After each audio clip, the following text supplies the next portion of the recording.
有人检举台中大甲分局的泰安派出所姓王的所长伫咧上班时间啉酒，结果是互人记告，而且调离主管的工作。外界批评警方带头违法是真离谱。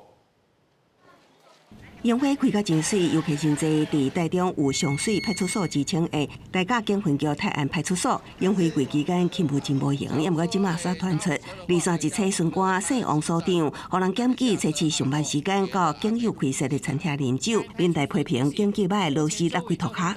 派出所所长上班时间饮酒，警政署原本就有规定，员警执勤前不得饮酒。显然，这位所长是明知故犯。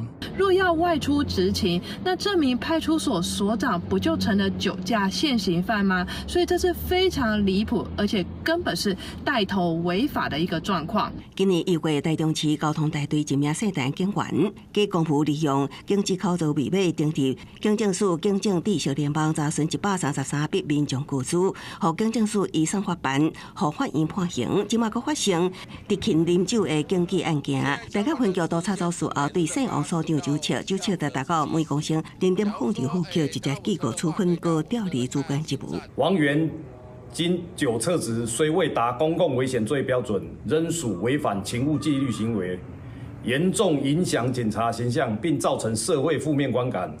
本分局对此绝不宽待，并依法惩处。大甲分局强调，酒测台虽然无达到公共危险罪标准，但过属于勤务中不当行为，严重影响警察纪律甲社会观感。未来会要求各级干部强化管理，严格落实饮酒规范甲定处，避免类似事件搁发生。呼吁警察同仁唔通心存投机。公视新闻采访报道。